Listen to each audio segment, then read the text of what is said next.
This diet that we talk about and we teach people about, it's not hard. It is delicious, it's satisfying, it nourishes your body and soul. Welcome to the Wise Traditions Podcast, sponsored by the Weston A Foundation for Wise Traditions in Food, Farming, and the Healing Arts. We are your source for scientific knowledge and traditional wisdom to help you achieve optimal health. I'm your host, Hilda Labrada Gore, and today our guest is the president of the Weston A Foundation, Sally Fallon Morell. Sally's book, Nourishing Traditions, came out in 1996 and has been a driving force behind today's real food movement. In the book and in today's interview, Sally emphasizes the importance of eating a nutrient-dense diet, as traditional cultures have done for millennia.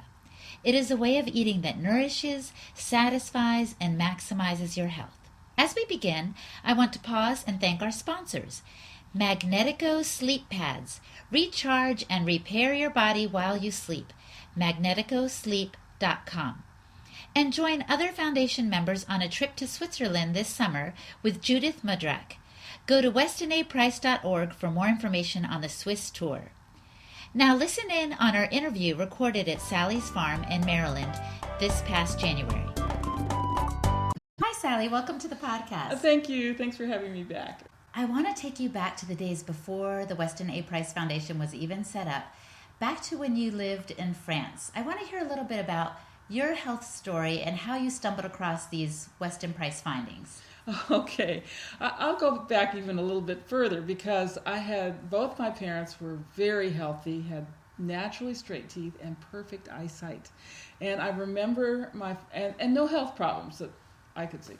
And I remember my father sitting at the table and he said, I just don't understand it. Your mom and I have straight teeth and perfect eyesight and all you kids need braces and glasses. so he planted that seed, just, asking that question. And I did have a lot of health problems. Not only did I need braces and a very strong glasses prescription, I had a lot of allergies, fatigue, a lot of challenges in dealing with stress. So I was like that first generation Pottinger's cat. Lots of sugar in my diet. Still, we were eating real food, but I wasn't getting cod liver oil or anything that my parents had gotten. Anyway, fast forward. In college, I went to France to do a year abroad. And when I was in France, I discovered this food I'd never tasted before, and that was pate, goose liver pate. When I had my first bite of this food, it was like my body said, this is what you've been looking for. It was like a sigh of relief, and I couldn't eat enough pate. I made a pig of myself. I had it morning, noon, and night. A cochon. Yeah, I was a cochon. Yes, I was a gourmand. And I did feel better. I had more energy. I got a lot more done, less fatigue. And I'm sure that that's the reason my first child was so healthy, because I had built up my stores of vitamins A, D, and K. There is no food that's a better source of A, D, and K than goose liver pate. So I had built up my stores. She was very healthy. And then it was just after she was born, I discovered Nutrition and Physical Degeneration by Weston Price. It was one of those life-changing books, and I thought, aha. And so I continued to eat this way. And of course, the other input here is that I've always loved to cook, and I was cooking French-style food with butter and cream and sauces and broth and all that, making lots of soups. It's just what I like to do. So this confirmed this is the way to cook, this is the way to eat. And so we continued like this, and my other 3 children who were boys were all very healthy as well. So it sounds like you had a Julia Child experience. Oh yes, Julia Child was my idol, and I learned to cook from her books, basically. So anyway, after my youngest child had gone to kindergarten, or gone to school full time, I got this idea of doing a book that would put Dr. Price's findings into practical form. And also, this is when we started to hear this very strident message for low fat and no butter, no cream, no eggs, and especially for children. And I knew that was wrong. I just knew in my heart that that was wrong. Fortunately, when I was working on my book, I met Mary Enig, and we started to collaborate. She was my fat guru. Mary Enig was a PhD in nutrition with an emphasis on lipids, fats, and she was the wonderful, brave person who challenged the trans fats and said these are not good. We should not be using them. We need animal fats. There's nothing wrong with saturated fat. It's good for us. And so we made quite a team. She was the scientist. She had this tremendous conviction that we were going the wrong direction. And I gave her a voice, basically, through the writing. And so after we finished the book, then we thought, well, we need more than this book. We need ongoing information for people. And that's when we set up the Weston A. Price Foundation. And tell us the name of the book. Nourishing Traditions was our book. It came out in 1996 and another edition in 1999. It's sold beyond my wildest dreams and influenced a lot of people. Now it includes some science, I guess, and some recipes, a little bit of everything, stories, right? Recipes, stories on, there's a fairly lengthy introduction, about 60 pages, that really talks especially about the fats. And then there's over 500 recipes, and on every recipe page is a sidebar with a little bit of information about fats or traditional diets or Dr. Price or about the particular food that's in the recipe. Now tell us the subtitle of the book. The subtitle of Nourishing Traditions is The Cookbook That Challenges Politically Correct Nutrition and the Diet Dictocrats. Because you could already see this impending wave of information, right? Or misinformation coming. We were in the middle of this wave of misinformation. And Mary and I just thought somebody has got to speak out here. Wow. So that's what we did. And really the number one job of the foundation has been to correct the misinformation about fats and oils. Tell us more about the principles. Let's say I'm just getting started. I'm thinking, wow, this appeals to me. Pate sounds great. And you have the science behind why it's good for you too. So where would I get started if I just wanted to get going on this stuff? Well, I think the first thing we say is get your fats right. So use butter. Throw away all the margarines and the spreads. Use butter. Cook in animal fats. And another thing we say, make your own salad dressing. Throw away all those bottled dressings. It's just nothing worse for you. Get those industrial fats and oils out of your diet. Honestly, I think that's more important than tackling the sugar. I mean, that comes next. But first, get your fats right. So start cooking and using the right fats. Make your own salad dressing with using olive oil, real olive oil. That comes first. Then the next thing is to get off all of the sweeteners, sugars, the artificial sweeteners. We're not saying never eat sweet things. You have a sweet taste in your mouth. It needs to be satisfied, but in the right way. And we like to say that our diet is not so much telling you what not to eat, but how to eat everything. We're inclusive, not exclusive. So it's not about deprivation. It's not about deprivation or renunciation. This diet is really a fun diet. It's delicious, it's satisfying. You can have fats, you can have butter, you can have sauces, you can have salt, you can have meat, you can have grains, and you can have sweets in our diet. All right, so let's go back to step one about the butter and the oils. When I go to the grocery store, I see vegetable oil, and I think, oh, vegetables, that sounds healthy. Or I see that it says heart healthy on the oil. Are you telling me it's not so much? I'm telling you that these oils are poison.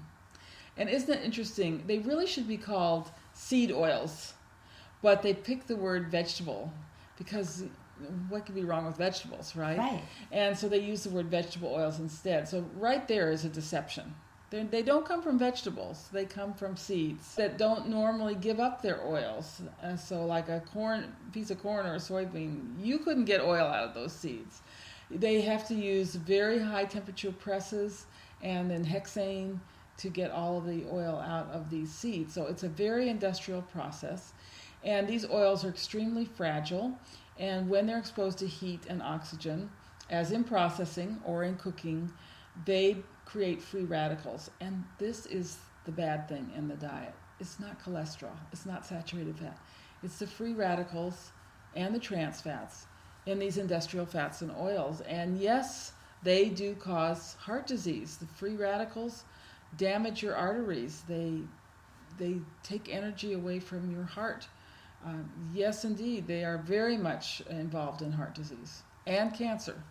They're definitely carcinogenic. Wow. So, and we get to move away from those to stuff that tastes better anyway. Yes, The yes. butter, the olive oil, coconut oil, which is a saturated fat. Duck fat, goose fat are great. Lard is a wonderful fat. I even use bacon fat. And tallow, if you want fried foods, you need to use tallow. That's the safe, stable fat. The problem is people have been subjected to so much propaganda over the years, and our young people, they've gotten this in the schools from when they could first talk practically. Mm-hmm. And so there's a big hurdle to get over. And I've had people tell me, first I had to learn not to feel guilty for eating butter,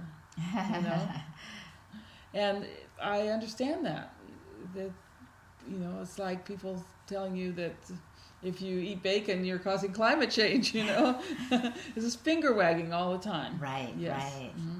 Okay, so we're moving, we get the butters, we get the better fat, and the next thing you said, avoiding sweeteners. What are you talking about exactly? Well, we're talking about refined sugar, high fructose corn syrup, which is even worse, agave.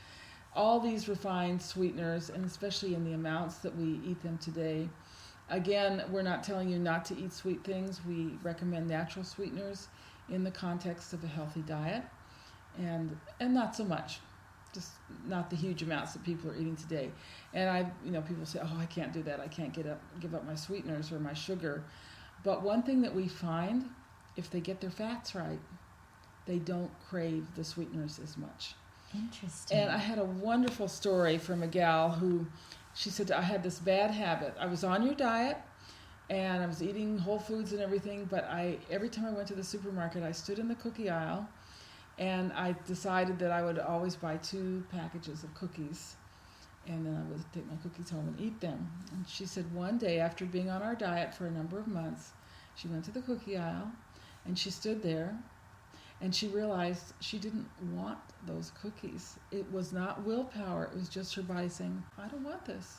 And she was able to turn around and walk out of the cookie aisle without exercising any force of will or anything like that. There's a certain satisfaction that comes with eating this way, where there's no longer a temptation to eat some of the junk we used to eat. They're absolutely true. And I found that with myself. And I was a sugarholic, a terrible sugarholic. And I didn't recover as quickly as this story I told this friend of mine. It took me a number of years. But I look in that cookie aisle, I'm not even tempted to go down it. It just almost makes me a little nauseous to think about that kind of food, because I couldn't put it in my mouth. Right. Isn't that interesting? You've changed a lot. Yeah. And it's not because I'm, being strong and having a lot of willpower. It's just I don't feel like it. And that's where we need to be. You cannot live in a way that's always an exercise of the will. No. First of all, it makes you a very grumpy person. But and with eating too. I mean, eating is supposed to be pleasurable, and 3 times a day you sit down to something that you really like. And fortunately, our food is very likable. Absolutely. I'm thinking about that pate story you told. When you eat these foods, you don't even need to know all the science behind it. You take a bite of something and you can sense that it's genuine and good. Yes. I used to buy artificial spreads thinking I was doing my children a favor, like, oh, this says it's low in fat or whatever. And I didn't realize how bad it tasted until I switched to butter. And now I'm like living the good life and putting it on things, knowing it satisfies, and it's just so tasty too. My body's saying thank you. Your body does say thank you. It breathes a sigh of relief. Now, it's interesting about the pate. I can't eat all that pate anymore. Oh, really? A couple spoonfuls and I'm full. I was so depleted before that I just kept eating and kept eating. And a lot of people tell me when they give themselves permission to eat the good fats, it's a binging and splurging for several months because the body's finally getting what it needs. But then it tapers off, and you don't need so much. Now, a minute ago you said, that this really isn't a diet, which of course sounds amazing to me. It's not about deprivation, and yet there are principles that would be helpful for us to follow. Yes. Are these based on Price's findings? Some of them are based on the findings of Dr. Price, but others are things that we have added, that we have found in our own research. For example, grains. Dr. Price described people eating grains, but he never talked about how they were prepared. And of course, grains is a big issue today because so many people cannot consume grains, especially wheat. And what we show is that traditional cultures always soaked or fermented their grains first. Dr. Price never talked about that. This comes from other research. Interesting. Can you tell us some more of the other principles? So one of them is proper preparation of grains. Another very interesting principle has to do with cooking. Should we cook? All traditional cultures did cook their food, most of their food, especially the plant foods. But all traditional cultures also ate at least some of their animal foods raw. So raw meat, raw liver, raw fish, or fermented fish, or raw dairy. And one of the reasons that we need this raw animal food is to get B6 because it's destroyed by heat. So steak tartare, carpaccio. Sally's looking at me, my eyes are wide because I don't eat a lot of raw things. Actually, I do drink raw milk. But how would you get started on that? Talk to the novice out there. How do you incorporate raw animal products in your diet? Well, first of all, raw milk, if you can get raw milk. And of course, we're big proponents of raw milk. And raw milk is a great source of B6. And we know from animal studies that when you pasteurize raw milk, the B6 is no longer available. You cannot use the B6 from the raw milk. And then my favorite raw meat dish is carpaccio. Order it in a restaurant sometime and see how you like it. Carpaccio. Yes, it's raw, very thin slices of raw beef, usually with a little sauce on it. And is pate raw? No, pate is not. Oh, raw. darn it. Steak tartare. It sort of tastes like pate. Okay. So we'll give some of these things a try. We want to take a moment now and recognize our sponsors. Did you know that you are dependent on the Earth's magnetic field for life? Did you know the Earth's magnetic field has declined drastically? Magnetico sleep pads are essential to correct that deficiency. Recharge and repair your body while you sleep. Visit magneticosleep.com. Again, that's magneticosleep.com. Go on a Weston A. Price Foundation-friendly tour to Switzerland this summer. Swiss native Judith Mudrak will lead the group as you observe and taste the results of alpine cheesemaking, bread baking, sausage preservation, and more. Meet farmers, visit the Agricultural Research Institute, and museums in the region as well. Enjoy cows, goats, and sheep, all in picturesque Switzerland. The deadline for signing up is approaching quickly. Details of the Swiss tour can be found on the westonaprice.org website. And now back to our program. This is fascinating, Sally. Tell us more about some of the principles also based on Price's findings. Yes, well, there were 4 that Price found. One was that there were no processed foods in these diets. Number 2, all the diets contained some animal foods. In some cultures, there was very little animal foods. In some cultures, it was a lot of animal foods. But there were no vegan cultures and really no vegetarian cultures. So it could be seafood, meat, dairy, insects. Eggs. Insects, yes, that's a very important food. In fact, for some people, that's their only food. And they prize the insects. So that's a very important principle. And this is why we make a point that we think that veganism is very dangerous, and we're not afraid to say this because a lot of people get sucked into this argument that they'll be healthier or more spiritual if they're vegan, and it's just not true. All traditional cultures and some very spiritual traditional cultures ate animal foods. And then the last principle of Dr. Price, there were 4, was that they made preparations for pregnancy, by special foods for both the father and the mother for 6 months before pregnancy to build up their nutritional stores. Before they were even pregnant? Yes, before conception. So typically it would be the 6 months before marriage, and then they would have these special foods. Just for example, the American Indians, one of those foods was bear fat, and that was considered very important for fertility. Fish eggs were another fertility food. Liver was another. So while they were pregnant, they continued these foods. They continued them through lactation, and then while the child was growing. And this ensured good nutrition for every member of the tribe or village. And the other thing was that the mothers put 3 years between each child. So there was they didn't get pregnant for at least 2 years after they had the child. And this allows the mother to recover her nutritional stores. and not get exhausted with each child. These 4 principles come from observations that Price made Yes. in different cultures, Yes. different parts of the world. Yes, right. There was something in common that they yes, had. Yes. And then he thought, wow, if we can eat like this and live like this, we will be healthy and robust as well. Right. And of course, that 4th principle was what we talked about, nutrient density and high levels of vitamins A, D, and K. Mm-hmm. So those were the 4 of Dr. Price. Yeah, and we've added to that, of course, the proper preparation of grains is one of ours. Some raw animal foods in the diet. Fermented foods, lacto-fermented foods, they're in every traditional diet all over the globe.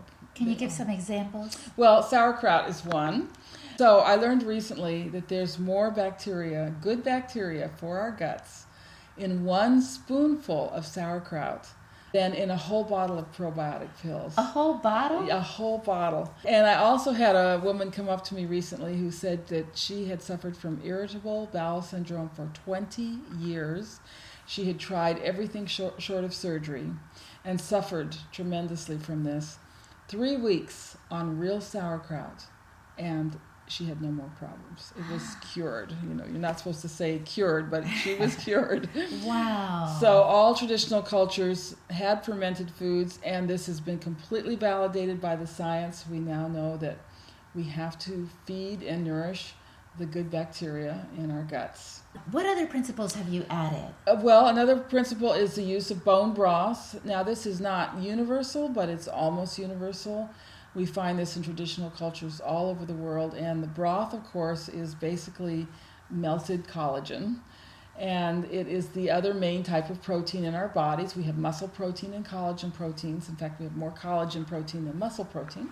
And collagen is what holds us together and keeps our organs working. It's what gives us nice skin and also good gut integrity.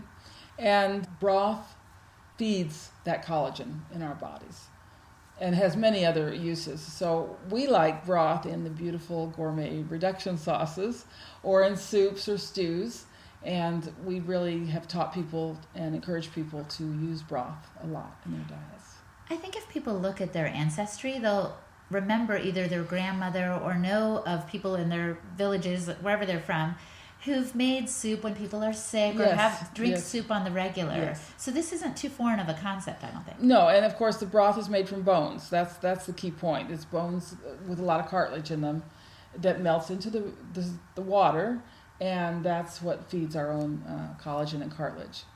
So that's a pretty universal principle. Another principle is salt. All traditional cultures had salt and went to a lot of trouble to get the salt, and we do need salt. It's a very important part of our diets. I hear a lot of people say though, oh, I've got to watch my salt. You know, I don't want to put any salt on that. Yeah.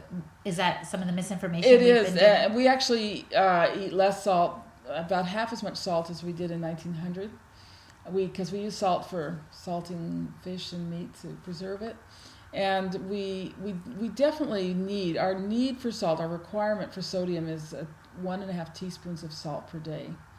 And that's about what Americans are eating today. And that's one of the good things about the modern diet is salt is readily available and cheap. And but why have we been told that it's not good?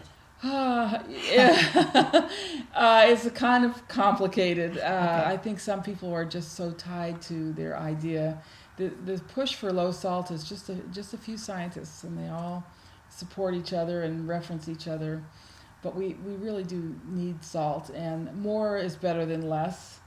And I'm particularly concerned about withholding salt from children because you need salt to form glial cells in your brain, and these are the cells that make you capable of higher thinking, of creative thinking. And pregnant women should be eating salt. They should be getting a lot of salt while they're nursing, and you need to put salt in the baby food. Babies need salt. And I'm very concerned about a lot of these baby books that say to not give salt to the babies. Wow. That's not good. What about vegetables, Sally? What role do they play in the diet? Well, now that's an interesting question because some cultures had no vegetables. The Swiss and Irish and Eskimo cultures that Dr. Price studied, they had no or very, very few plant foods in the diet. They were perfectly healthy. So the vegetables are not a requirement, but of course they're fun to have in the diet. And I like to say vegetables are the perfect vehicle for butter. So I'm very concerned about people eating a lot of raw vegetables that shouldn't be eaten raw. And of course, the favorite today is kale. I was going to ask you about that because I heard you say something about that recently. Tell me more. People are eating kale chips, or they're using raw kale in salads or in juices. And kale is full of oxalic acid. It's full of goitrogens. I just got a letter the other day from someone who grew up on a lot of kale, and he says he has a thyroid problem. So it can really cause thyroid problems. Now, yes, people had kale in their diets. They cooked it. They cooked it a long time, and they cooked it with fat. Think of the southern greens. Mm-hmm. They were really cooked a long time, and they cooked it with fat back. And that's, again, a tradition that we need to respect when we eat these various foods. The whole problem is we've taken these foods out of their context. We're eating kale raw. Traditional cultures would never eat kale raw. It doesn't taste good raw anyway. I don't like it raw. They are pasteurizing the milk, and the traditional cultures never did that. They drank the milk raw, straight from the cow. Soy. In traditional cultures, soy is fermented for a long, long time and only eaten in small amounts. And we are processing the soy in a completely different way and eating it in large amounts. So we need to respect these traditions. They are very wise, and we may not understand them, but if we look long enough, we will come to find the reason that people did things with their foods. Wow, well, this is fantastic. And I'm so glad we're going to do future podcasts on each of these principles, the ones Price discovered and the ones the foundation has added, to learn more about how to incorporate these foods into our diet and to live a full life. Yeah. Are there any comments in closing that you want to share with our listeners? Well, I just would like to stress again, Hilda, that this diet that we talk about and we teach people about, it's not hard. It is delicious, it's satisfying, it nourishes your body. I want to say it nourishes your body and soul. Mm-hmm. It's a diet that we can live with for a long, long time, for generation after generation. There's nothing, faddish about this diet. It is the way that people have always eaten. And that's the way we need to eat into the future, if we're going to have a future. All right. I hope so. I hope we will. And thank you, Sally. I appreciate your time today. Thank you. Thanks for listening today. Become a member of the Weston A. Price Foundation for $40 or $25 if you're a student or a senior. Your contribution helps us to get this important health information to people all around the world. Go to our website, westonaprice.org, and click on Become a Member. Again, thanks for listening. Wise Traditions is brought to you by the Weston A. Price Foundation for wise traditions in food, farming, and the healing arts.